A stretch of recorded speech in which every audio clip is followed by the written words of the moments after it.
Hi guys, welcome back to my channel. I hope you guys are doing absolutely great. Today we will be talking about a problem statement which asks us to basically print all the subsequences with some k. So this problem is an extension of an earlier problem that we have already solved. So in my last video, I have talked about how we can print all the subsequences, right? So I would recommend you to go to this video and watch this video thoroughly so that you can gain a good confidence on solving today's problem, right? Okay, so let's understand the problem statement here. So we are provided with a string which is basically 1 2 3 1 2, right? And we are provided with a variable k which has the value 5, correct? So they are asking us to print all the subsequences which sums up to 5, right? For example, for this given input string, if I manually compute all the subsequences that sums up to 5, I can say uh, one such let's say output, one such subsequence is 1 2 2, right? This is summing up to 5, right? And what else? 1 3 1, also summing up to 5. One more subsequence is 2 and 3, it is also summing up to 5, right? Another thing is 2 1 2, it's also summing up to 5. And then one more subsequence is 3 and 2, right? So we have 1 2 3 4 5, 5 subsequences that are summing up to 5, right? So basically we have to print all these subsequences. So this is the basic ask of this problem, right? So how can we solve that? So what I will do is I will basically copy over this pseudo code that I have already written for the last problem set, which is basically print all subsequence. Now this currently the problem that we have is an extension of the earlier program, right? So earlier problem just asked us to print all the subsequences. Here they are asking us to print all the subsequences with the sum k, right? So let me write down this pseudo code in my new sheet. So we have created function, and this was our I, and we had a data structure here. Let's call this at array, right? This is our function, this is our closing, right? So we had a base case. In the base case we said if I greater than equal to n, and we did some sysout, right? Sysout, sysout of what? We basically print the data structure which was here, and then we said return, and in the main logic we have written data structure dot add current element, right? We have added this, and then we have called a recursive function again with an index updated with 1, and we have passed a data structure, and we did a backtracking, right? This is our backtrack, and then again we called a recursive function here. So this is the problem, this is the program, I mean, which basically prints all the subsequence, right? There is no any conditions here. We are just printing all the subsequences whenever we are reaching I position, whenever my I position reaches to n, right? But now we have a condition here with some k. So just a minor change in this condition, if condition. What I will do is I will write if sum of my data structure array, right, is equal to k, only then you print and return. Makes sense, right? Only then you print and return. Earlier what we were doing, whenever my I is coming to a point n, I'm just straight away printing out my data structure. Whether it's summing up to 5 or not, I don't care. I was just printing out my data structure. But here I have just added a constraint here, because as it was given in the problem statement. That's it. This is one simple way you can have this. You may think that from where this sum function came from, you can write it down, sum function manually. You can have this. You pass data structure to it and it will return the summation of those data structure. This can be done. So this is one approach that we have. This is fine.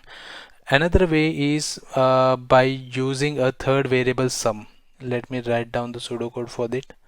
For example, sum I, we have a data structure array, and we take a additional variable called sum, right? And in the base case, what I will write is, if I greater than equal to same thing, and within that I will have another if condition which says, if sum is equal to k. Sys out, print out the array data structure and return. See, what I'm doing is I am not computing here again all the summation of the data structure. I already have this in this variable, third variable, right? How can I have this in third variable? Let's proceed ahead with the logic. You will understand it. So in the logic, what I said, array dot add array I, right? And then I used to call the function, recursive function, right? I plus 1, and I used to pass this array data structure. Now before that, what you will do is you will use this sum variable and add it, and you have to add it with the array, right? You will add it with the number which you want to sum it up, right? Once you are done with that, and you will proceed with the backtracking,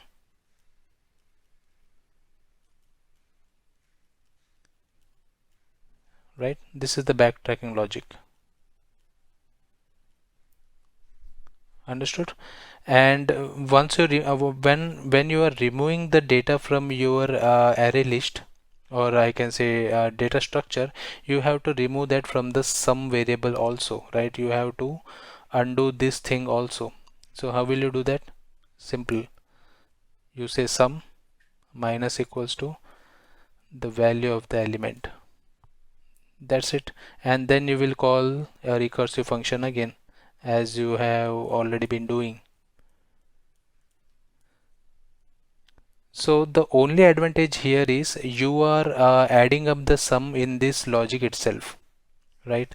If you see here, you are computing the sum, you are adding up the sum in the logic itself, whereas in the first solution that I have shown you, you are writing a function sum independently alone, which does the job of computing all the basically it does the job of computing the sum for the data structure that you hold, right?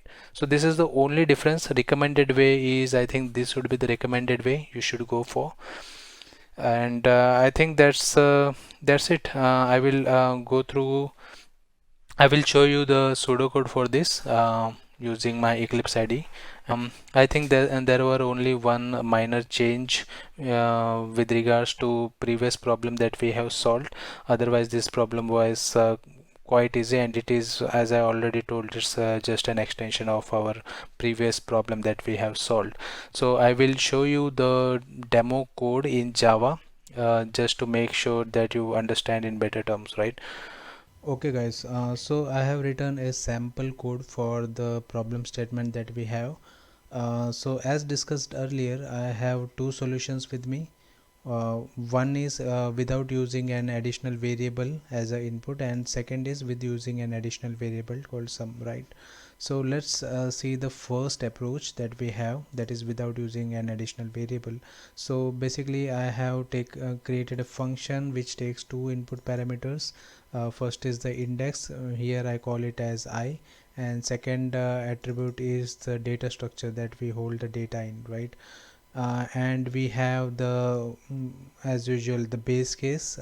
So it states that if my I reaches or is greater than the length of my string, so what I'm doing is I am basically checking if the data structure that I'm holding sums up to k or not. If yes, it will print out the values in the data structure and it will return, right? And in the logic part, we are adding the element in the data structure, and then we are calling the recursive function with updated I, and we are doing the backtracking, and then we are again calling the recursive function, right? So this is about the first approach, that is without using the additional variable sum. And I have another approach which uses an additional variable sum, and it doesn't need this function get sum, which is basically used to compute the summation of the data that we hold in the temp data structure. So in this solution, again I have a base case here which states that if my I reaches the string dot length or it's greater than string dot length, I will say I will check if my sum is equal to k. If it is the case, then I will print and then do return.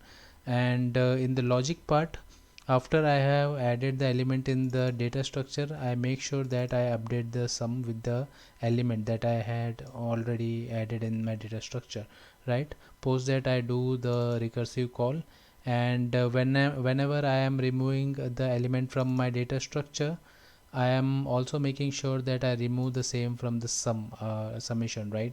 This variable, and post that I'm doing the as usual recursion. So both of this gives the same result. If I run this program, I have the main block here, which basically calls two functions which we have already written in the above, right? So if I run this program, both approach will give me the same result. So you can use either of this solution. It is a up to you. You can use any of this solution. So I think we are good with this problem statement. I hope you have understood how we have solved this. If you have any queries, then do drop a comment. I will be happy to answer that. Okay, then see you in next video. Thank you guys.